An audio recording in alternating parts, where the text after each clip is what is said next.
Ang kwentong ito ay hango sa totoong buhay. Karanasan nito ni Lito. Taong 1964, Cabiao, Nueva Ecija.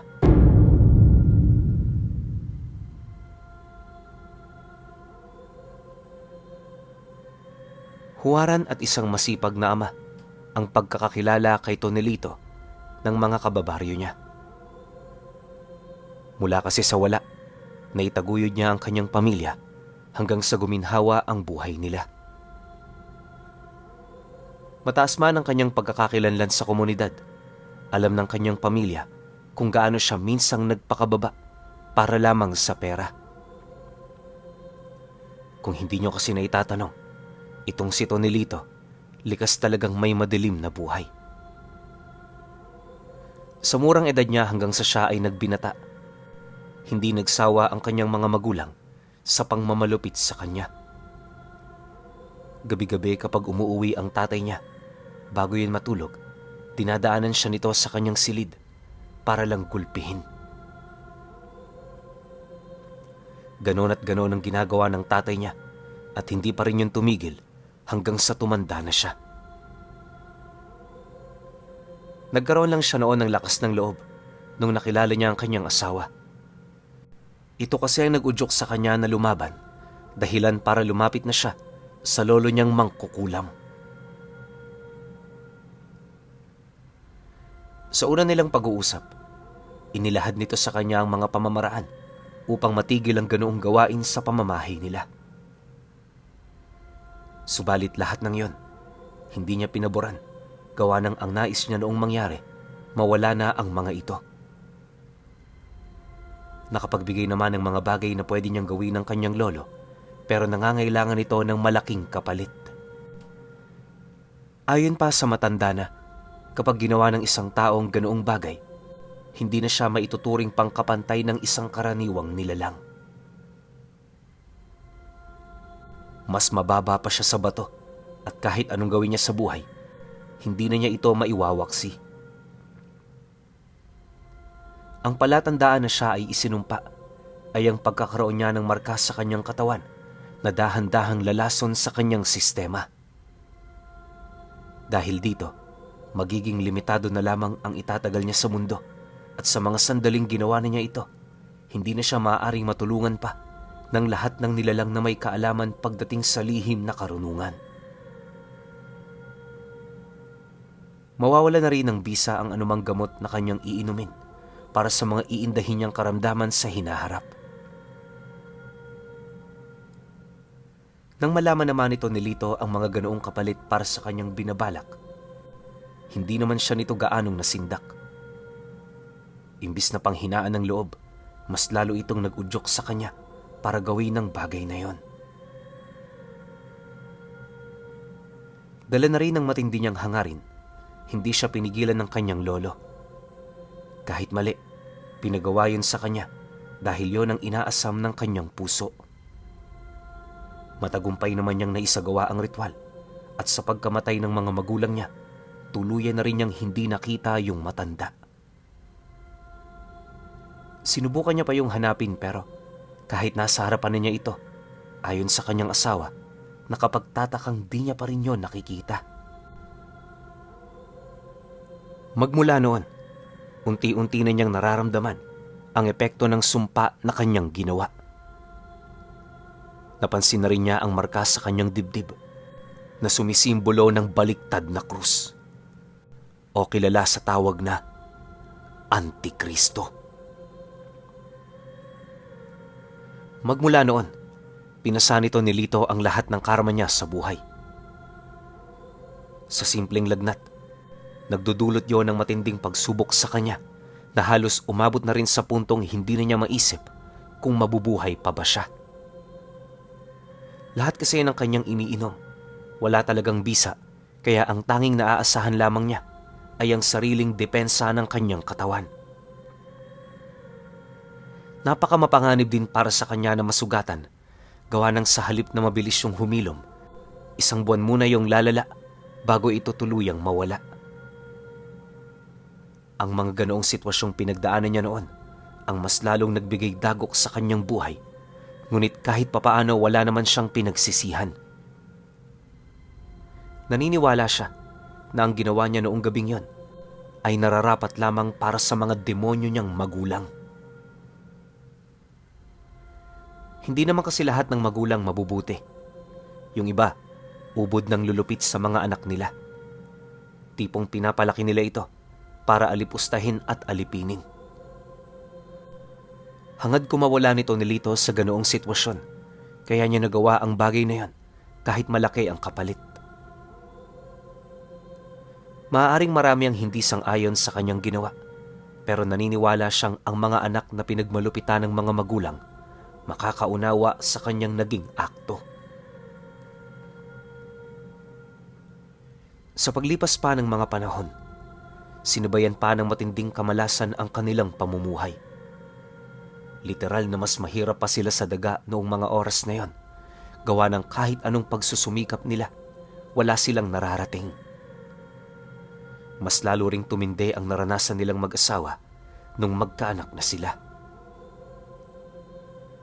Inakala nga niyang hindi na yun magbabago, ngunit nang mabuo na ang marka ng Antikristo sa kanyang dibdib, lahat ng paghihirap nila unti-unting napalitan ng ginhawa. Sa puntong yon, doon na unawaan nito ni Lito na hindi lahat ng karangyaan sa buhay maituturing na grasyang nagmula sa itaas. Kagaya ng Panginoon, kaya ring magmilagro ng mga demonyo para sa mga taong sumusunod sa mga ito. Matapos naman niyang maunawaan ang ganoong bagay, minabuti niyang gamitin ang biyaya para sa pagbibigay ng lahat ng kailangan ng kanyang pamilya. Nagdesisyon din sila noong magkaroon ng 5 supling, kaya matindi talaga ang ginagawa nilang paghahanda. Sa loob lamang ng ilang taon, natupad naman ito, kalakip ng pagkakaroon nila ng marangyang buhay. Habang tumatagal, unti-unting nakikilala si Tonelito sa kanilang lugar bilang isang taong huwaran at madaling lapitan. Lahat naman ng gawain niya di siya pinakikialaman ng kanyang asawa. Alam na kasi nito ang kanyang ugali, kaya hinahayaan lang siya nito sa mga bagay-bagay. Ang kaso lang, pagtungtong ng taong 1964, kung saan nasa kalakasan ng kanilang mga negosyo, may nabalitaan si Tonelito ukol sa iilang pamilyang nagnanakaw sa mga ari-arian niya. Marami ang nakakakita rito, pero lahat yon hindi nakakasaway dahil bali-balita noon sa kanilang lugar na aswang ang mga ito. Nang marinig naman niya ang tungkol sa usap-usapan, di naman niya maiwasang makaramdam ng tuwa, gawa ng sa isip-isip niya, maaaring yun na ang panahon para maipakita naman niya ang kanyang kakayahan laban sa mga nilalang na yon. Lingid sa kaalaman ng kanyang asawa, hindi lang hinayaan ni Tonelito ang sumpang bumabalot sa katawan niya. Sa halip, habang tumatagal yon, pinipili niyang tuklasin ang iba pang mga kakayahan nito. Mahirap mang sabihin pero yung nangyari sa kanya noon, kinupkup na niya yon ng tuluyan. Wala na siyang pakialam kung ano ang mangyayari sa kanya dahil ang importante na lamang para sa kanyang sarili ay ang magiging buhay ng kanyang pamilya. Dahil sa ganun niyang kaisipan, unti-unting nagising sa kanyang katawan ang gabay ng sumpa. Nang makilala yon nito ni Lito, mas lalo siyang nagkaroon ng kontrol sa kanyang katawan, kung saan kahit hindi siya mapagamot ng mga halamang gamot o mga langis, nakakaya niya itong malunasan sa pamamagitan lamang ng tulong nito. Ayon sa kanya, ang gabay ng sumpang bumalot sa katawan niya ay isang uri ng diablong malayo ang wangis sa isang pangkaraniwang tao. Mula sa talampakan hanggang tuhod lang din ang taas nito, tapos may 2 yung buntot na may matutulis na dulo. Malas sa panikiri ng pakpak nito at meron itong napakapangit na muka. Bukod sa lumuluwa nitong mga mata, wala rin yung bibig, ilong, may mahaba yung braso, at meron lang itong 3 daliri. Hindi kumakain ang nilalang na yan sa kadahilanang humihigop ito ng kaluluwa. May malaking butas din yon sa kanyang tiyan, tapos yung pang-ibabang katawan nito may hahalin tulad mo sa mga paa ng kambing.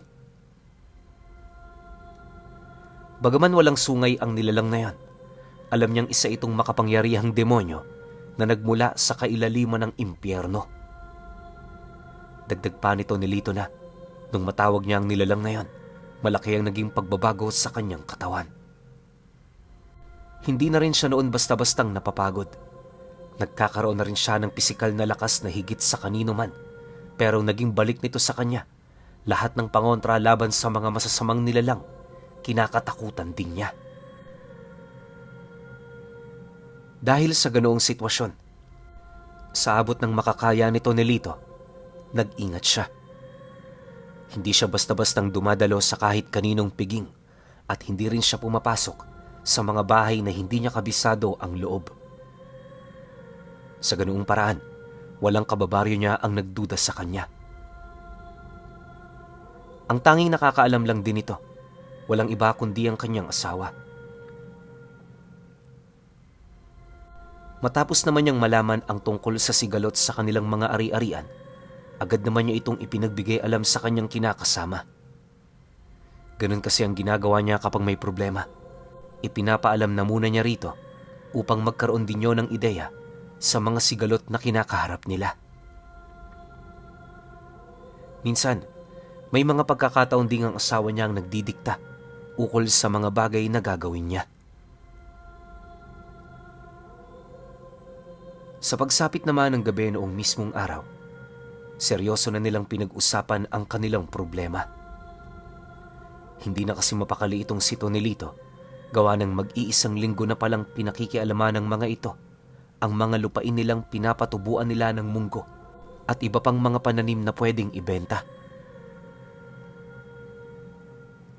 Base sa salaysay ng mga trabahador nila sa lugar na yon, araw-araw bumubungkal ng taniman ng mga taong yon na parabang may hinahanap. Makailang ulit na din nila itong sinuway pero yun pa ang nagagalit sa kanila. Nagkaroon na rin sila ng komprontasyon na umabot sa pisikalan na ikinasawi naman ng isa sa mga bantay. Yun nga lang, hindi ito nabigyan ng hustisya dahil gabi yun ginawa ng mga nakaalita nito. Matapos ang ganoong pangyayari, hindi na rin nagtagal pa sa kubong malapit sa sakahan niya ang mga bantay. Pag-uwi nito sa kanilang tahanan, agad naman siya nitong pinuntahan upang ibalita ang tungkol sa mga nangyari. Nang marinig naman niya ang tungkol dito, tsaka pa lamang siya nagkaroon ng ideya ukol sa mga kaganapan sa lugar. Aminado rin kasi itong si Tonelito na sa dami ng pagmamay-ari nila, hindi lahat yon natututukan niya. Mas inuuna niya kasi noon ang kanyang mga personal na gawain upang mapanatili ang kanyang ugnayan sa gabay ng kanyang marka. Mahirap mang sabihin pero ang karamihan sa negosyo nila, asawa niya ang nagpapalakad. Di naman niya iniisip ang magiging kapalit nito dahil likas na para sa kanya ang pagkakaroon ng matinding swerte. Wala rin siyang pakialam sa pera, gawa ng ang mas importante na noon para sa kanya ay ang pagtagal ng buhay niya. Base kasi sa hula ng nawala niyang lolo, 50 taon lang ang magiging buhay nito ni Lito sa mundo. Pagkatapos ng 50 taon, babalutin siya ng matinding karamdaman at sa loob ng 1 dekada, papahirapan siya nito bago siya tuluyang mawala. Ang ganoong propesiya ng buhay niya ang siyang naging sanhi upang mawalan siya ng gana sa mga material na bagay. Mariinding inilhad nito ni Lito, tanging sa kasiyahan na lamang ng kanyang pamilya, umiikot ang kanyang buhay. Sa pagpapatuloy naman ng kanilang pag-uusap, nalaman niyang binabalak pala talaga ng pamilyang yon na kunin ang kapirasong lupa na pagmamay-ari nila. Hindi naging malinaw kung ano ang nais nitong mangyari, pero base na rin sa ibinulong ng gabay ng kanyang sumpa, may kaugnayan yun sa mga bertud at mutya. Dagdag pa ng nilalang na yan, kalimitan na yung nangyayari sa angka ng mga aswang na matindi ang paghahangad sa kapangyarihan. Mapanganib din ang mga ito dahil wala itong sinasantong tao, lalo na kung humaharang yon sa kanilang mga hangarin at ambisyon. Matapos naman niya itong malaman, agad naman niyang ibinahagi sa kanyang asawa ang plano niya. Ayon kay Tonelito, hindi madadala sa pakiusap ang mga ito, kaya sa sandaling tumutol yun sa gagawin niyang pagsasuway, yun na ang una at huli na gagawin niya ang ganoong bagay. Mariin din niyang inilahad, nakalaan ang lupain at ari-ariang yon sa isa sa kanyang mga anak, kaya hindi siya papayag na basta-basta na lamang itong mawala sa kanila. Pagkarinig naman ng asawa niya sa kanyang sinabi, di naman ito maiwasang mag-isip ng panibagong plano na maaari niyang gawin. Ang naging rason kasi nito sa kanya, palaging karahasan na lamang ang nasa isip niya. Dagdag pa nito na, hindi yun ang unang pagkakataon na makaranas sila ng ganoong pangyayari. Sa katunayan, makatatlong beses na nangyari ang ganoong bagay, kaya dalang-dala na ang asawa niya sa kanyang mga pinagkagagawa. Hindi naman yun nag-aalala sa kanyang kaligtasan. Ang kaso lang, sawang-sawa na ito sa pagpatay niya sa mga nilalang na walang kalaban-laban. Ang nais kasi noong mangyari ng asawa niya, baguhin niya ang ganoong pag-uugali dahil sa oras na hinayaan niyang maging ganon siya, tuluyan ang mawawala sa kanya ang kaligtasan.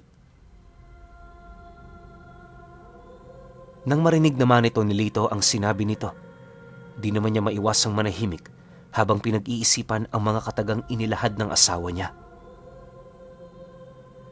Makalipas pa ang ilang minuto, bigla namang bumulong ang gabay ng sumpa sa kanyang isipan na nagsasabi ng, "Huwag kang makinig sa babaeng yan. Kahit anong gawin mo, huli na ang lahat para sa'yo." Kaisa ka na namin, Tonelito. At sa mundong ito, ikaw ang sumasakatuparan sa lahat ng aming mga hangarin. Kung ako sa'yo, mas mainam na sumunod ka na lang. Alalahanin mo, kontrolado ko ang sakit sa iyong katawan. Sa akin nakasalalay ang buhay mo at ako ang magdidikta kung hanggang kailan ka lang dito sa mundo. Nang marinig naman niya ang sinabi nito, hindi naman niya maiwasang sumagot sa kanyang asawa, alinsunod sa nais ng demonyo. Dahil sa kanyang sinabi, tuluyan na ngayong napatahimik at kasabay nito ang dahan-dahan nitong paghikbi, buhat sa sakit nitong naramdaman dahil sa mga katagang kanyang binitawan. Nang masipat naman niya ang aksyon ng kanyang asawa, di naman niya ito pinakitaan ng awa. Naniniwala kasi siyang para sa ikabubuti ng mga ito ang kanyang ginagawa, kaya nakahanda siyang gawin ng lahat upang masigurong hindi yon makakaranas ng hirap sa oras na siya ay mawala sa mundo. Matapos ang kanilang pag-uusap, kagaya ng nakagawian, si Tonelito pa rin ang nasunod. Nawala na rin noon ang gana ang asawa niyang pigilan siya, lalo pat alam nito na kapag nakapagpasya na siya, yun na yon at hinding-hindi na ito mababago. Dahil sa ganun niyang ugali, mas ginugusto na lamang ng kinakasama niyang manahimik sa halip na makipagtalo. Hindi naglaon, nang wala na silang mapag-uusapan pa, agad naman siyang tumayo habang nagwiwika rito ng, "Pupuntahan ko sila ngayong gabi. Susubukan ko silang kausapin. Pero kapag hindi sila sumunod sa nais kong mangyari, pasensyahan na lang. Sana, wag mo na akong kontrahin pa. Paulit-ulit ko nang sinasabi sa'yo. Ginagawa ko to para sa mga anak mo. Wala akong ibang hangad kundi mapabuti ang kanilang kalagayan hanggat ako'y may buhay. Matapos naman niyang mailahad ang mga katagang yon, agad naman siyang umalis. Paglabas naman niya ng bahay, doon na rin lumabas sa kanyang katawan ang gabay ng sumpa. Kumirot din noon ng bahagya ang simbolo sa kanyang dibdib, gawa ng ito ang nagbibigay ng pisikal na anyo sa nilalang na yon. Ayon pa kay Tonelito, nasanay na siya sa ganoong pakiramdam, kaya halos baliwala na yon sa kanya. Di naman ito nagdudulot ng karamdaman sa kanyang katawan, kaya hinahayaan na lang din niya ito. Pagkaraan pa ng kalahating oras niyang paglalakad, napadpad na nga siya sa parte ng lupain nila na kasalukuyang kinakamkam ng pamilyang pinaghihinalaang mga aswang. Habang papalapit siya sa lugar na yon, napansin naman niyang may mga bahid ng masamang presensya ang bawat damong nilalakaran niya. Di niya mawari kung ano ang ibig sabihin nito, pero malakas ang kanyang kutob. May kaugnayan nito sa mga nilalang. Maya-maya pa, pagdating naman niya sa kubong tinutuluyan ng mga bantay nila, agad naman niya roong tinawag ang isang bantay na nagpaiwan. Pagkarinig naman ito sa kanyang boses, dahan-dahan naman itong binuksan ng pinto habang mahigpit na nakahawak sa ipinahiram niyang armas. Pagsilay naman ito sa kanya, agad naman siya nitong inabisuhang pumasok, gawa ng ayon sa taong yon, kanina pang may umaaligid sa lugar nila. Dagdag pa nito na, hindi ligtas kung doon sila mag-uusap, kaya mas mainam na pumasok na lamang sila. Nang marinig naman ito ni Lito ang sinabi nito, minabuti naman niyang paunlakan ang nais nitong mangyari. Pagpasok niya sa loob ng kubo, dali-dali naman itong isinarado ang pinto. Nang makalapit na yon sa kanya, doon na nito inilahad ang tungkol sa mga nilalang na nararamdaman niya. Ayon sa bantay, kung hindi yun nagkakamali, maaaring umabot sa 7 ang bilang o humigit pa ng mga nilalang na kasalukuyan doong nagpaparamdam. Matapos naman niya itong marinig, agad naman siya nitong tinanong kung nakita ba nito ang anyo ng mga nilalang na yon. Dahil sa kanyang sinabi, bahagya namang napatahimik ang lalaki habang pabulong na inilalahad sa kanya ang mga nilalang na nakita nito sa ginawa nitong pagmamasid sa labas. Pagtatapat pa ng lalaking yon, may nakita siya roong isang babaeng mahaba ang buhok na may kasakasamang 2 itim na baka. May dala rin yung sulo, tapos wala itong saplot sa katawan. Kumikintab din ang balat nito tuwing nasisilayan yon ng liwanag ng buwan. Ani pa nito na may kakayahan ng babaeng yon na utusan ang mga bakang sumusunod sa likod nito na para bang iisa lang sila ng pag-iisip. Marami ring kakaibang ginagawa ang mga bakang yon, kagaya ng pagsuwag nito sa pintuan ng kubo tapos pagngat-ngat nito sa mga pundasyon. Nabanggit din ng lalaki na kanina pa siyang binabalot ng matinding takot. Mabuti na lang dumating siya dahil kung hindi, di na nito maisip pa na aabutan siya ng susunod na umaga. Nang marinig naman niya ang tungkol dito, agad naman niya yung inabisuhan na wag nang mag-alala. Matapos ang kanilang naging pag-uusap, iniwan niya sa loob ng kubo ang kanyang mga gamit kasabay ng pagkuha niya sa lampara ng tauhan niya. Mariin niya yung pinaalalahanan na kapag naisara na nito ang pinto, wag na wag niya yung bubuksan hanggat hindi pa siya ang kumakatok. Dahil sa kanyang sinabi, tumangulang naman ito habang tahimik na sumusunod sa kanya. Pagbukas naman niya ng pinto, dali-dali naman siyang lumabas, bitbit ang lamparang may mahinang liwanag. Sa muling pagsilay niya sa paligid, wala naman siya noong ibang napansin, kaya ang ginawa niya noon, dumistansya pa sa kubo sa paniniwalang nagkukubli lang ang nilalang na yon. Makalipas pa ang ilang minuto, doon na nga tuluyang nasilayan ni Tonelito ang babaeng tinutukoy ng kanyang trabahador. Pagtitigan naman nilang dalawa, agad naman niyang naramdaman ang presensya ng aswang na nananalaytay sa katawan nito. Dahil sa kanyang naramdaman, di naman niya maiwasang mapangiti habang tinatanong yon ukol sa pakay nito sa kanyang lupain. Mariin din niyang pinaalalahanan ng babae na nakadepende ang buhay nito sa kanyang mga isasagot. Nang marinig naman ito ang kanyang sinabi, di naman ito maiwasang humagikgik na parabang isang katawa-tawang bagay ang mga katagang kanyang narinig. Inakala ng nilalang na yon na isa lamang siyang malaking biro, pero pag-ihip niya ng usal sa hangin, laking gulat na lamang nito nang biglaan na lamang mabali ang kanang balikat niya. Dahil sa pangyayari, di naman ito maiwasang sumigaw ng malakas dahil sa sakit na bigla na lamang nitong naramdaman. Paulit-ulit na rin siya nitong pinagmumumura, subalit kalaunay natigil din ito nang abisuhan niya yung hindi niya na yun pakikitaan pa ng awa sa oras na magkamali pa yon sa ikalawang pagkakataon. Matapos naman niyang mailahad ang mga bagay na yon, agad namang inutusan ng babae ang 2 baka na sugurin siya. Pagkarinig naman ito ng utos, walang pagdadalawang isip naman yung sumugod habang nagpapalit anyo. Sa isang iglap, umusli sa noo nito ang napakatalas na sungay, indikasyon na nakahanda yung paslangin siya. Pagsilay naman ito ni Lito sa ginawa ng 2 nilalang, muli naman siyang nagsambit ng mga buhay na salita at kasabay nito ang paglaki ng gabay ng sumpa na bigla na lamang nagpakita sa kanyang likod.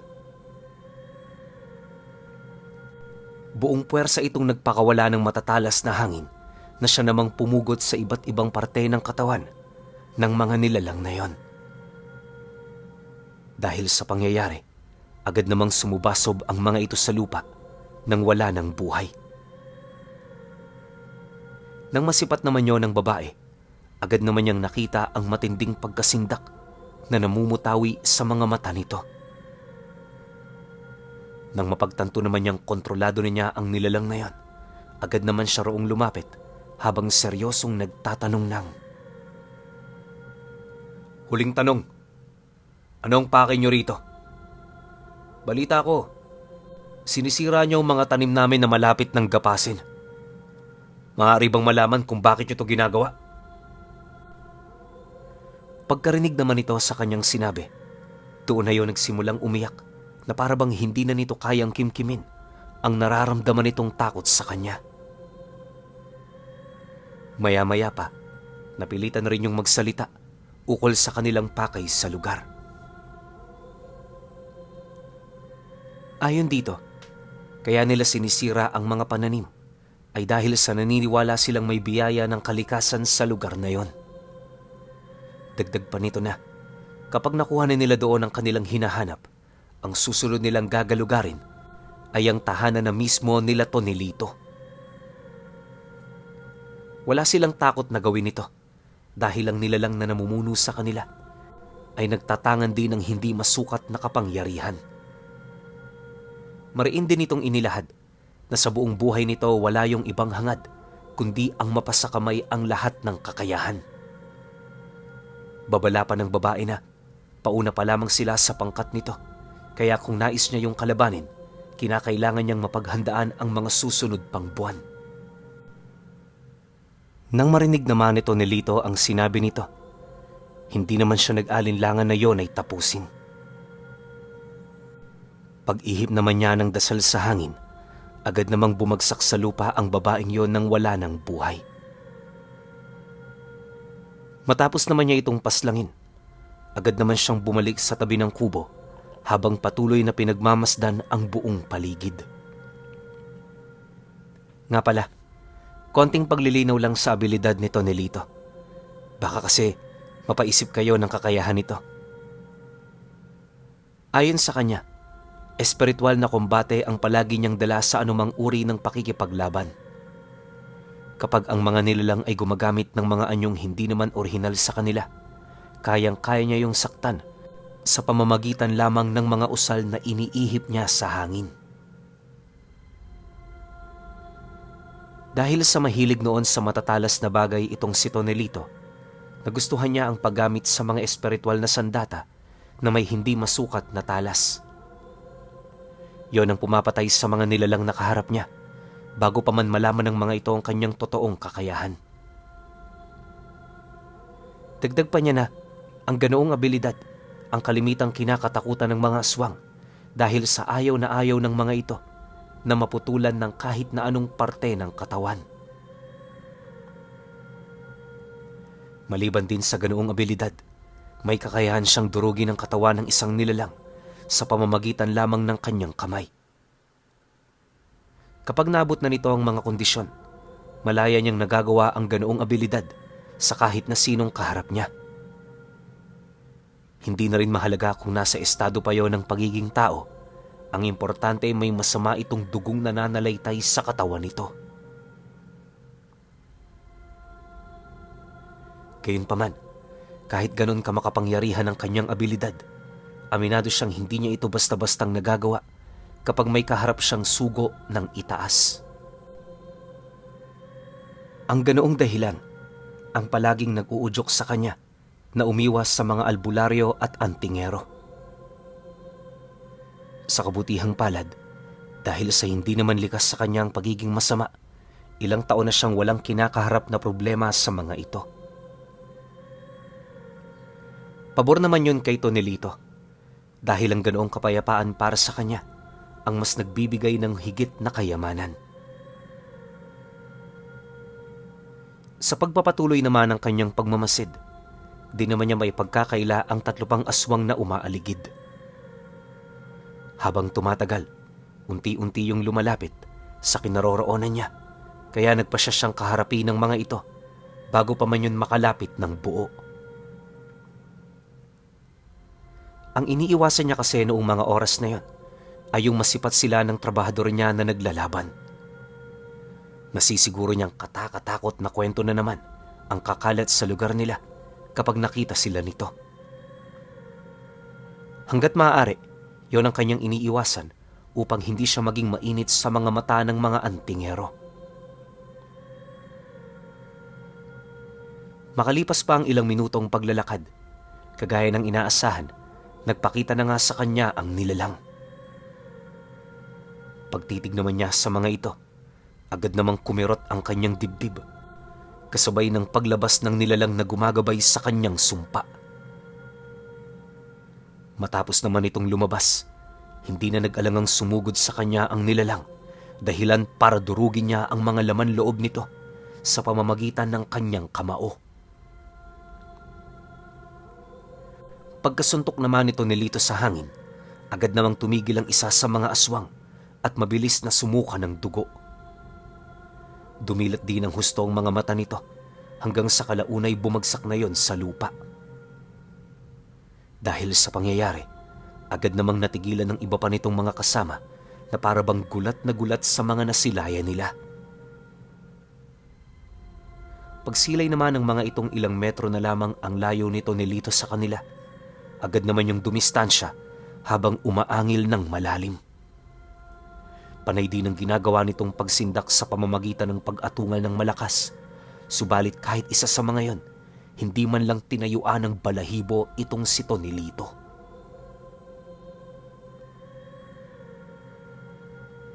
Kampante lang siyang nakatingin sa mga ito, na parang naghihintay siya ng pagkakataon na magsalita ang mga nilalang na yon.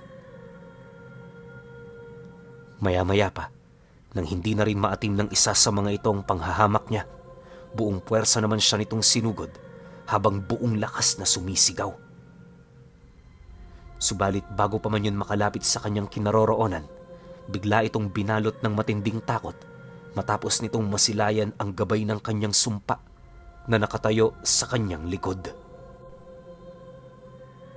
Matapos naman yung masilayan ng nilalang, agad na kumalas ang ulo nito sa kanyang katawan bago pa man niya ito mamalayan. Paghandusay naman ito sa kanyang harapan, doon na siya nagkaroon ng sapat na panahon para sindakin ang nilalang na natira sa grupo ng mga ito. Habang naglalakad papalapit itong si Tonelito, paulit-ulit namang nakiusap sa kanya ang nilalang napakawalan nito. Dagdag pa nito na, inutusan lamang sila, kaya wala silang magagawa kundi ang sumunod. Nang marinig naman ni Tonelito ang sinabi ng nilalang na yan, buong lakas naman niya itong hinawakan sa leeg, sabay bulong dito ng, "At sinong may lakas ng loob ang nag-utos sa inyo na gambalain ang pananahimik ko? Hindi niyo ba ako nakikilala? Ha?" Dahil sa kanyang sinabi, halos hindi naman maiwasang umiyak ng nilalang, dala ng matinding takot nitong naramdaman. Sa pagpapatuloy ng kanilang pag-uusap, agad naman itong inilahad ang lahat ng kanyang nalalaman kapalit ng kanyang buhay. Nang marinig naman niya ang sinabi nito, di naman siya nang hinayang natuparin ang nais ng nilalang na yon. Ang gusto niya kasi noong mangyari, bumalik yon ang buhay sa kanilang lugar upang maipakalat ang tungkol sa kanya. Matapos namang mailahad ng nilalang ang lahat ng masiselang impormasyon, hindi na rin siya nagdalawang isip na pakawalan nito. Pagtulak naman niya rito papalayo, agad naman niya yung inabisuhan na dalhin ang ulo ng mga kasama nitong kanyang pinaslang. Dagdag pa niya na, ipapakita niya yon sa kanilang pinuno upang maramdaman nito ang kanyang galit. Nang marinig naman ito ang kanyang sinabi, dali-dali naman itong kinuha ang mga ulo ng pumanaw niyang kasama. Yung isa namang hindi napugutan nito ni Lito, ito na mismo ang naglaslas hanggang sa makuha na niya ito. Nang magawa na yon ng nilalang, agad naman yung kumaripas ng takbo papalayo hanggang sa kalaunay maglaho na yon sa kanyang paningin. Sa pagbalik ng katahimikan sa paligid, agad naman niyang hinila ang mga natirang labi patungo sa kakahuyan. Inimbak niya yon sa isang mababaw na uka, tapos binuhusan ng isang timbang tubig bago tinakpa ng dahon ng saging. Matapos naman niya itong gawin, agad naman niya itong tinambakan ng lupa upang masigurong hindi yun mangangalingasaw sa loob ng maikling panahon. Maya-maya pa, nang tapos na ang kanyang trabaho, agad naman siyang bumalik sa kubo kung saan naroon ang kanyang trabahador. Pagkatok naman niya sa pinto, agad naman siyang pinagbuksan ng kanyang trabahador habang maiging pinagmamasdan ng buong paligid. Hindi naglaon. Nang makapasok na siya, agad naman niya yung inabisuhan ukol sa kinakailangan nitong gawin. Dagdag pa niya na, ililipat niya na yon sa ibang lugar, gawa ng masyado ng mapanganib sa lupain niyang yon. Nabanggit niya rin ditong ayaw na niyang mamatayan ng mga trabahador, kaya sa abot ng kanyang makakaya, hangad niyang maingatan ang mga ito. Matapos naman niyang mailahad ang mga bagay na yon, dali-dali naman niyang binuksan ang pinto, sabay wika roon ng, "Dumito ka na muna. Bukas pagising mo, puntahan mo ako sa bahay. Doon na lang natin pag-uusapan ang panibago mong trabaho. Huwag ka nang mangamba. Wala na sila sa gabing ito." Matapos naman niyang mailahad ang mga katagang yon, agad naman siyang naglakad na parabang walang nangyari. Yung trabahador naman niya, dali-daling isinara ang pintuan ng kubo nito, tapos pinalakihan palalo nito ang sindi ng lampara. Di naman niya yun gaanong pinansin dahil sa isip-isip noon nito ni Lito, normal na para sa isang pangkaraniwang tao ang makaramdam ng ganoong katinding takot. Sa pagsapit naman ng sumunod na araw, 6:00 pa lamang ng umaga, naghihintay na sa labas ng bahay niya ang kanyang trabahador. Bakas sa mukha nito ang kawalan nito ng tulog, indikasyon na hindi na yon nakapagpahinga pa sa buong magdamag. Pagsilay naman niya sa kalunos-lunos nitong kalagayan, agad naman niya yung dinala patungo sa isa pa niyang negosyo. Bukod kasi sa pagtatanim, may mga negosyo rin siya sa baryo, kagaya ng tindahan ng lebadura at kung ano-ano pa. Nagbebenta rin siya noon ng mga buslong gawa sa ratan, kasama ng mga damit na pinagtutulungang tahiin ng mga mananahing ilang taon na rin sa kanyang naninilbihan. Pagkarinig naman ng trabahador niya na ililipat niya yon sa tindahan ng lebadura, abot langit naman ang tuwa nito. Bukod kasi sa malapit lang yon sa kanilang pamamahay, alam din itong maraming tao sa lugar kung saan yon nakatayo. Makalipas pa ang ilang minuto, pagdating naman nila sa lugar, agad naman niyang itinuro ang mga gagawin nito. Nang maunawaan na nito ang kanyang mga trabaho, agad naman niya itong iniwan upang pagtuunan ng kasalukuyang sigalot na kanyang kinakaharap.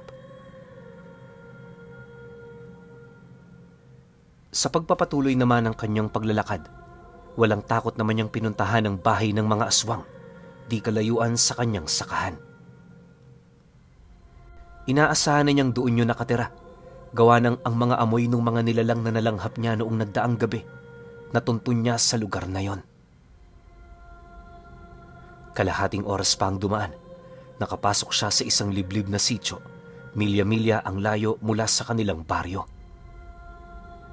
Pagpasok naman niya sa bukhanan nito, agad naman niyang napansin yung mga taong napakasama ng tingin sa kanya. Bagaman hindi yun umimik, alam nito ni Lito na mga kalaban ng mga ito. Bago pa man kasi siya makarating sa lugar na yon, binalaan na siya ng gabay ng kanyang sumpa na ang lahat ng mga naninirahan doon, purong mga aswang. Marami rin doong mga gabunan, kaya ang baryong yon hindi basta-bastang napapasok ng grupo ng mga manggagamot at antingero. Dagdag pa nito na, hindi rin basta-basta ang lahi ng mga ito, kaya kinakailangan niyang mag-ingat. Konting pagkakamali lang kasi, maaari siyang pagtulungan ng mga nilalang na yan, kahit tirik na tirik ang araw. Siyempre, ayaw naman niyang mangyari ang ganoong sitwasyon, kaya sa abot ng kanyang makakaya, pinipili niyang maging mahinahon sa lahat ng bagay. Yun lang kasi ang nakikita niyang paraan upang makaiwas sa mga komprontasyon.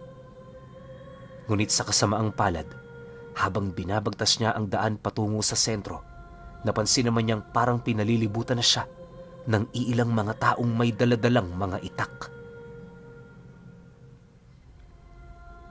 Bagaman malayo ang mga ito sa kanyang kinaroroonan, alam niyang siya ang pinagmamasdan ng mga ito, gawa ng tuwing tumitingin siya sa mga ito, kusa yung yumuyoko na parabang umiiwas na magkatitigan silang dalawa.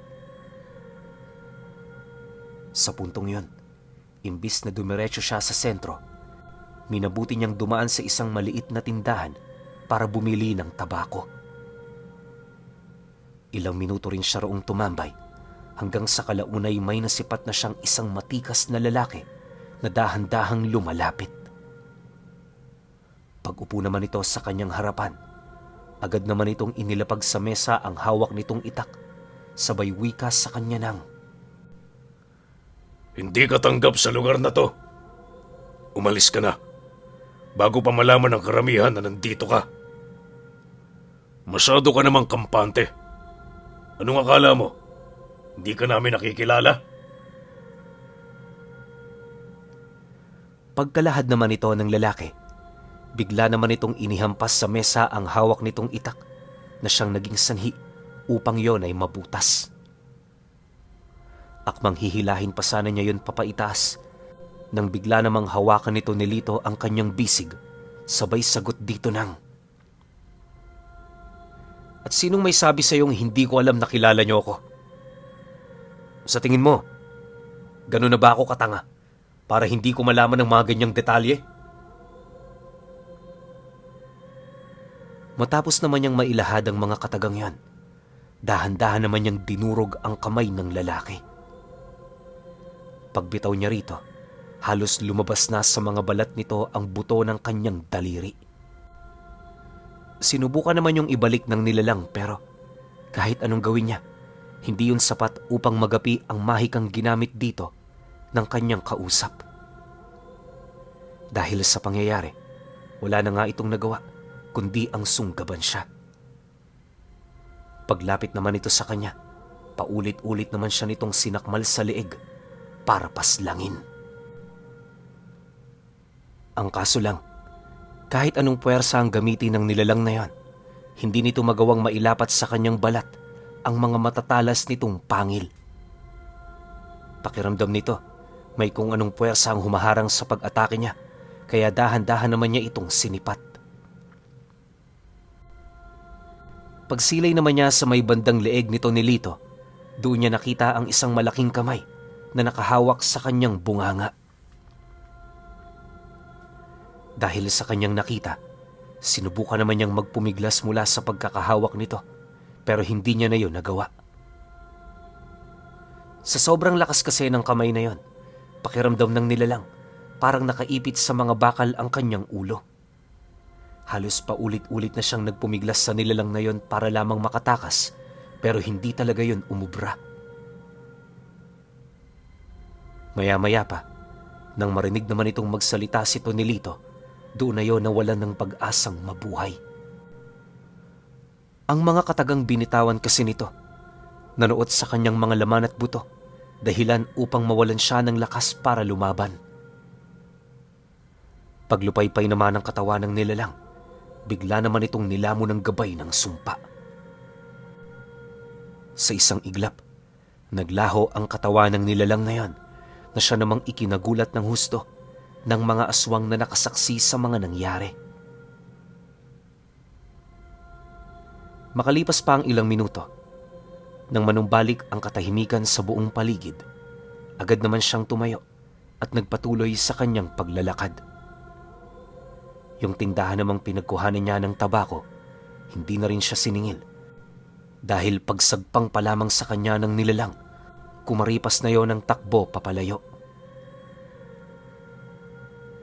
Sa kasagsagan naman ng kanyang paglalakad, patuloy pa rin nakabuntot sa kanya ang iilang kasamahan ng nilalang, ngunit metro-metro na ang layo ng mga ito. Hindi na rin yun ang ahas na lumapit sa kanya, kaya pinili naman niyang hayaan na muna yon pansamantala. Makalipas pa ang ilang minuto, nang makarating na siya sa sentro ng sitio, lahat ng kasalukuyang nangyayari roon, bigla na lamang naantala. Mabilis ding binalot ng katahimikan ng buong lugar na siyang naging sanhi upang maitoon sa kanya ang atensyon ng lahat ng nilalang na naroon. Maya-maya pa, dahan-dahan na rin siya nitong pinalibutan hanggang sa mapagtanto niyang wala na siyang lugar na pwede pang puntahan.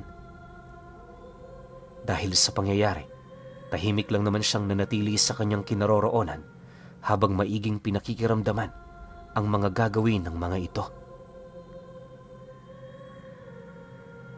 Sa paglipas pa ng mga oras, nanatili lang na nakatayo ang mga nilalang na siya namang nagdulot sa kanya ng mga palaisipan. Sa isip-isip noon ito ni Lito, maaaring naghihintay lang ng pagsapit ng gabi ang mga ito. Mas aktibo at mas makapangyarihan kasi sila tuwing sumasapit ang takip silim. Kaya naman hinayaan niyang pagbigyan ng mga nilalang na yon. Sa loob ng ilang oras nilang pagtititigan sa bawat isa, wala namang naging palitan ng mga salita. Tahimik lang noon ang mga nilalang at animoy hindi yun nakakaramdam ng matinding pagod buhat sa ilang oras nilang pagtayo papaikot sa kanyang kinaroroonan. Hindi naglaon. Pagpatak naman ng alas 5, nagsimula nang humagikgik ang mga ito na parabang hawak na nila ang tagumpay. May mga naririnig din siyang tinig noon na nagsasabing katapusan na niya. Gayunpaman sa kabila ng lahat ng ginagawa ng mga nilalang, pinipili niyang wag yung pagtuunan ng pansin. Sa isip-isip niya kasi, hindi lang yon ang nagkakaroon ng matinding kapangyarihan tuwing sumasapit ang gabi. Marahil ay hindi naisip ng mga aswang na isa rin siyang alagad ng kadiliman. Pagpalit anyo ng mga ito, sama-sama naman yung sumugod patungo sa kanyang kinaroroonan. Nang masipat naman yun ito ni Lito, di naman niya maiwasang mapangiti habang mabilis na binubunot ang isa sa kanyang mga bagang. Pagbato naman niya nito sa lupa, laking gulat na lamang ng mga nilalang nang may masipat silang mga likido na bumubulwak mula sa ilalim ng lupa. Mabilis yung kumalat sa buong paligid at sa isang kisap mata, umahon doon ang mga nilalang na binabalot ng kasuotang gawa sa anino.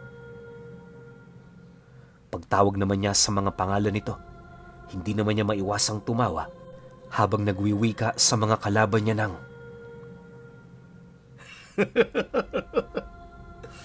pare-pareho lang tayong kampo ng dilim.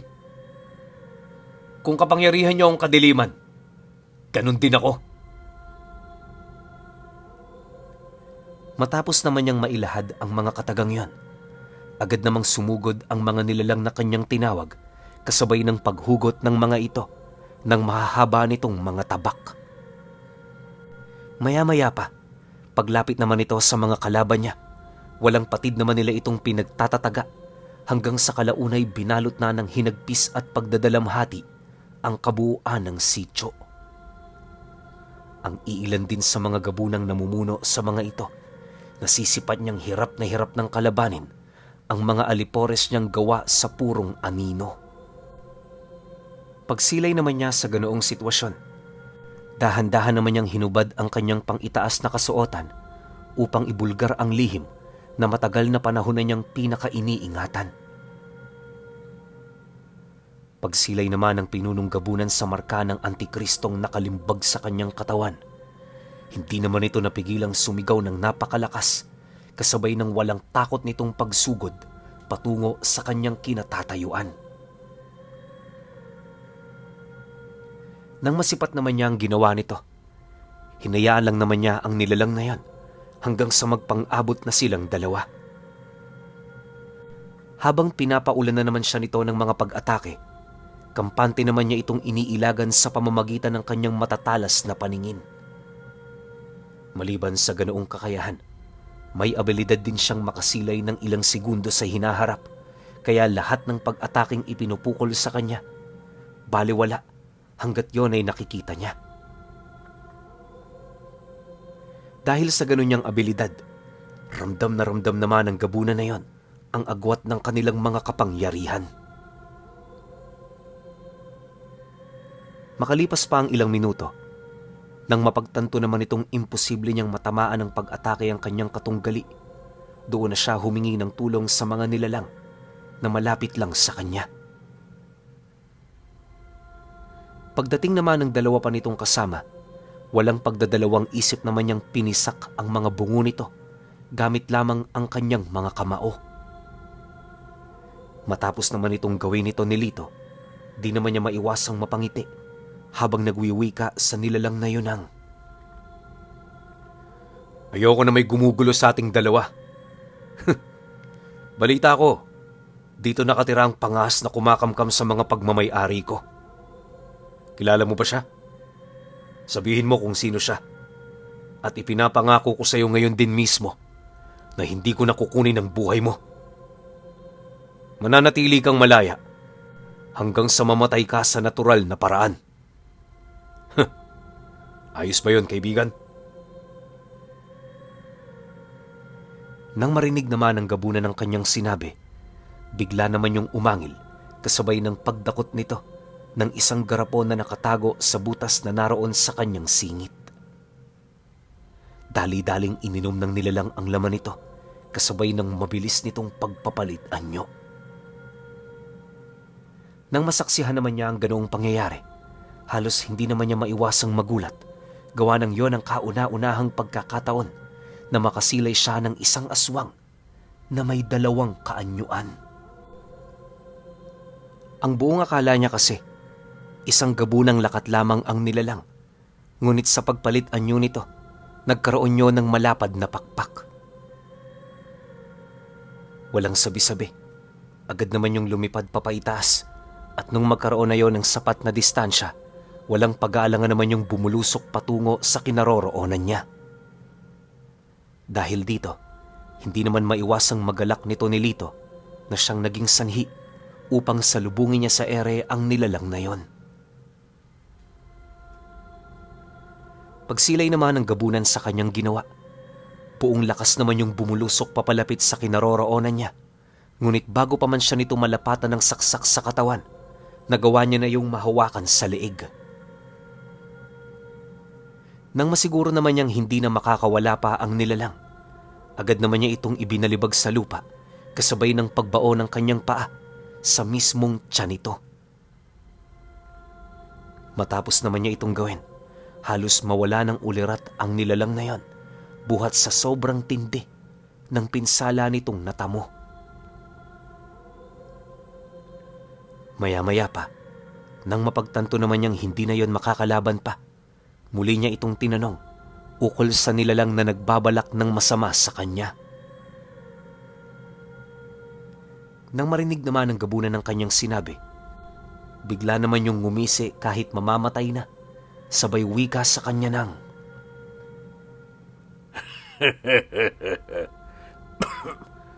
Wala kang makukuha sa akin.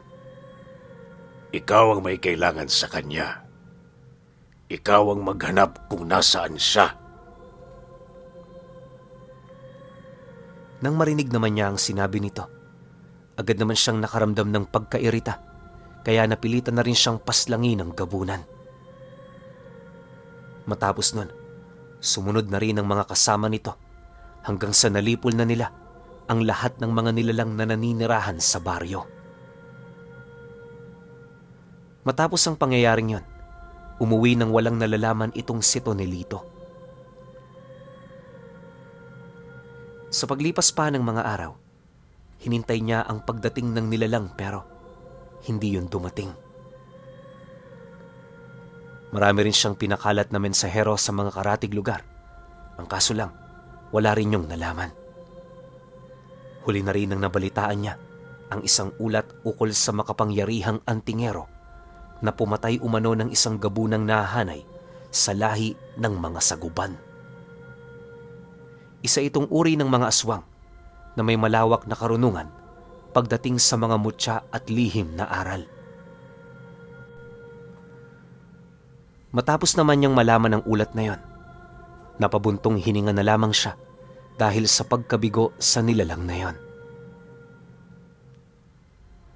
Ilang taon pa ang lumipas, nagpatuloy ang kanilang buhay hanggang sa sumapit na nga ang isang dekada ng kanyang paghihirap. Hindi naging madali ang buhay ni Tonelito sa mga panahong yon, kaya abot langit din ang pagdadalamhati ng kanyang mga anak kapag nakikita siya.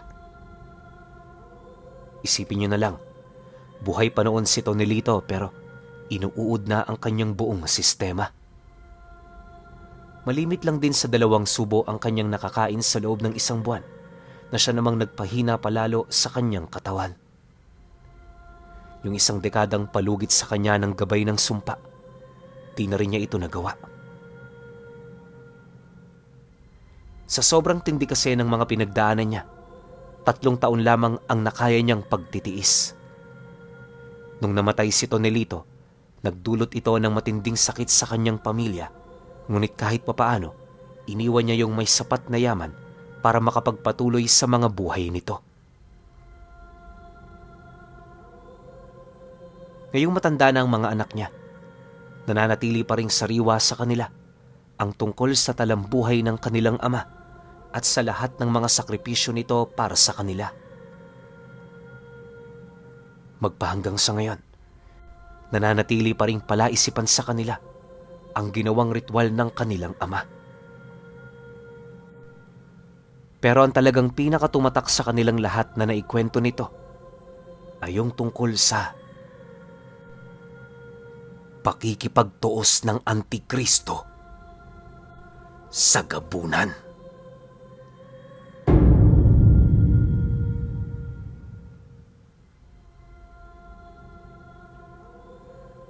Okay. Opinyon ko sa kwento.